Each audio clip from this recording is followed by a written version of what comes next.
What's up, y'all? Welcome back to Saturday School, a series where I study a skill or area that I wish I'd paid more attention to as a kid. Season 1 is about rap, and this is week 4. Last week, our homework was to listen to Pimp a Butterfly by Kendrick Lamar and The Idea of Beautiful by Rapsody.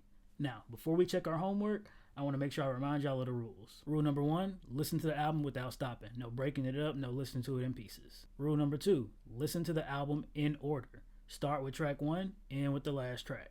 Rule number 3, listen to every album twice. Nobody catches everything on the first go. And last but not least, probably the most important rule, you are not allowed to multitask when you listen to the album for the first time. The only exception is taking notes on the music that you're listening to. Now, I take all my notes using this worksheet that I created specifically for this series. If you want to use the same one, just drop a comment below if you're on TikTok and I'll send it to you, or if you're on YouTube, the link is already in the description below. Disclaimer, everything after this is going to include spoilers and details about the albums. Now, if you're already familiar with the music or you don't mind spoilers, then you ain't got nothing to worry about, so let's get into it. I knew who Kendrick Lamar was and I knew who Rapsody was, but Rapsody was a name that I couldn't have put to a face. And like with Kendrick, I've honestly, until this point, I don't think I've ever listened to a full Kendrick Lamar song unless it was playing at a party or something like that, or it was playing in the background somewhere, and I just didn't register it as Kendrick Lamar. But I've listened to both albums and I'm a better man for it. Now let's go ahead and check our homework. Outstanding work by Kendrick. Like, I love every single thing about this album. Everything is just all so intentional. And it was done with such finesse too. And that's what I really, really liked about it. Like, I can see why he won a Pulitzer Prize. I know he didn't win a Pulitzer Prize for To Pimp a Butterfly, but I can see the talent that he has off of this album. And I can see how if he evolved and came back later, he would have, yeah. It's so much happening in this album. I know 2 listens ain't enough. I'm probably gonna come back and listen to it a 3rd or even a 4th time. Like, it's a great album. I loved it. My favorite track is Complexion, A Zulu Love, for the composition, the lyrics, the message, and honestly, Rapsody. I was surprised she was on here. I didn't look at the track list when I put these 2 albums together. So when I saw that Rapsody was on there, I was like, pleasant surprise. And I was kind of excited to get a preview of what she can do because I knew I was gonna listen to her album second. Number 2, least favorite track. If you check in my homework, you can mark it wrong. I don't have a favorite track, so I'm not picking one. Number 3, what is one notable quality about the artist's style, lyricism, flow, or accent? The best way I can describe it is Kendrick's style is like a martial art. It's quick, powerful, but it's calculated and it's deadly accurate. But at the same time, I feel like the beats he rapped on, at least on this album, have a lot of those jazzy elements that almost softened his beats in a way that allow you to catch his bars easier. But even then, unless you got the lyrics right in front of you, I know for a fact there's probably some stuff you and I both missed, which is why I'm glad I made the rule of listening to each album at least twice to make sure I catch more and like fully appreciate the work. And last but not least, number 4, what is one thing you would compliment the album for? Transitions, transitions, transitions. This album is perfect. It's not just a compilation of songs like a lot of albums are. It's a cohesive body of work that ties each song into the next one. And that's something I really liked about this album. I really liked how he would take that poem that he was reciting at the end of a lot of tracks and use that to transition into the next song. For example, on the For Sale interlude, he says, and I'm going to read it so I don't misquote. He said, "The evils of Lucy was all around me, so I went running for answers until I came home." And then it transitions into the song Mama. Because home, family, home. It was a very cohesive connection there. Everybody ain't doing that, especially not today. I also really, really like how pro-black and pro-black love this album is. And honestly, I think that's part of why Complexion was my favorite track. I was also real surprised to see Ron Isley as a feature. Like, that's not common at all. You know what I mean? My second favorite track was You Ain't Gotta Lie, especially for the message that it brought. Because even today, I know the song 10 years old, but even though it's 10 years old, this song is still very relevant today because you see a lot of people in a lot of social circles, especially dudes, who will try and uphold some like non-existent persona that nobody asked for just to try and feel like they worth hanging out with. He said, "I could spot you a mile away. I could see your insecurities written all over your face." What happened is dudes be overcompensating like a mug because they don't know, because they feel like everybody sees the insecurities they have, so they project and try and do what they think is the opposite, but in reality they just look like they peacocking, and we can tell they peacocking. You know what I mean? Another word on that song, niggas who be overcompensating will be the loudest in the room.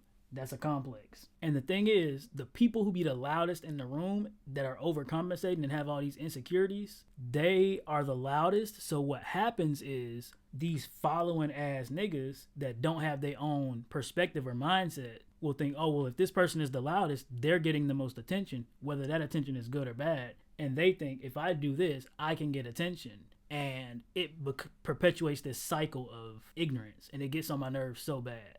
So the fact that this song is here today and like still relevant is wild, but also I'm glad I'm heard and can talk about it. I don't want this episode to be too long, so I'm gonna go ahead and wrap it up here, and we're gonna jump into album 2, which is The Idea of Beautiful by Rapsody. The Idea of Beautiful is beautiful. Like, when I say this album was phenomenal, The Idea of Beautiful is beautiful. This album was amazing. Like, I think Rapsody might be one of my new favorite rappers. Like, she's that cold. Like, I see exactly why she calls herself the ninth wonder of the world. It's very few people that could touch her from what I've seen. All right, let's get back to homework. Number 1, favorite track. 2 favorite songs were Precious Wings and Nonfiction. Precious Wings had way too many bars to pick a favorite, but the song was amazing from start to finish. As for Nonfiction, that song was also very, very nice. I really liked Ab Soul's verse, and Raheem Devon, I believe that's his name if I'm remembering correctly, but I liked his verse too. But Ab Soul really like I like that verse where he used the word pharaoh. I like that a lot. Now don't get me wrong, I love this song, but one thing that this song reminded me of, I think this sound or this whatever this subgenre of rap is, this is the sound that Empire was going for in like they first 1 to 2 seasons. This is what they were trying to go for. And I thought that was interesting that I immediately thought of like Empire music. You know what I mean? Number 2, we're also skipping for this album. Not a least favorite track. And honestly, I might skip it going forward if I don't have a least favorite track that week, because sometimes it just don't apply. Sometimes people just make great music. Number 3, one notable quality about the artist's style, lyricism, flow, or accent. Her lyricism is crazy. Her bars feel like every time she does like wordplay or she does something clever, it's like a Lego. And then she puts another Lego on top of it. But it's not just stack, stack, stack. It's like stack, stack, stack, stack. And before you know it, she's built an entire Star Wars like death ship or whatever you call it. I don't know Star Wars.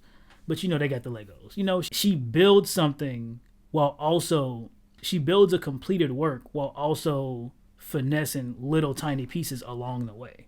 Number 4, one thing I compliment the album for, the lyricism. You probably can tell, but the lyricism. Her pen is crazy. Every time I think I caught one bar, she throwing another one at me, and I haven't even had time to fully process that first bar. She definitely in the top 3 so far for this season. All right, general album thoughts. I will say I thought it was kind of interesting how she was telling people wake up for motivation, it was a nice song. I liked it. But then in the second track, she mentioned praying for soldiers in Afghanistan, I think. And I'm like, we don't mess with the MIC. I don't care who you is. If you part of the MIC, I don't care. I get it's exploitative, but I don't mess with it. Believe Me was another great song. And I wonder if that's the song that got that one girl off Glee, I think she was from. They got canceled because she was saying, niggas give me heebie-jeebies. But I don't know if that's this song or if it was another song that also said that. But that was it. I think her name might have been Leah Michelle. I don't know. But that made me think of this. I was like, ain't this the... Anyway, let's keep going. I really like the song, the drums, and I like Celebrate. I like Celebrate because a lot of times we don't be showing people love or giving people their flowers until it's too late. Having a song like that just celebrates the small wins and the big wins and like probably makes people feel motivated and just help them keep going and just take the wins they can get, you know? And I like that a lot.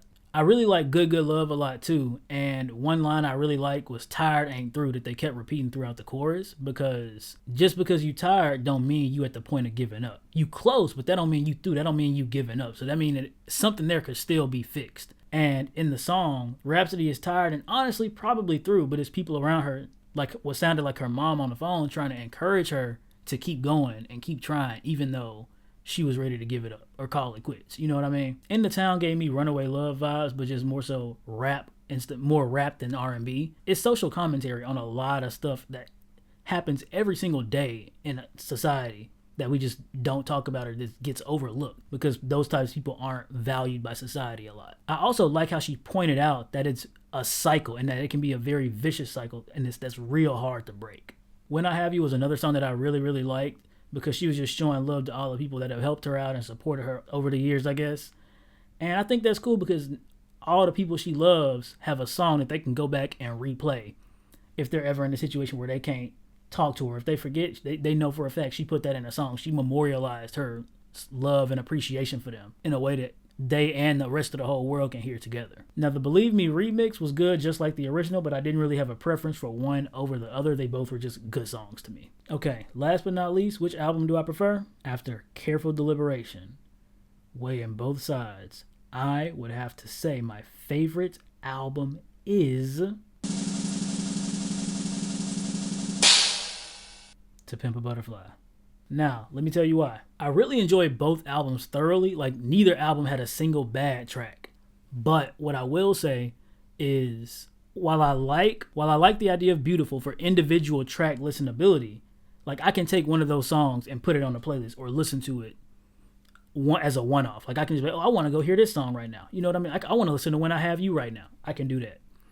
But To Pimp a Butterfly feels like a woven quilt. You can't go to sleep with one thread. Or like, you can't go to sleep with one patch of a quilt. You see what I'm saying? To Pimp a Butterfly feels like such a cohesive body of work that I wouldn't listen to those tracks unless I'm listening to the whole album.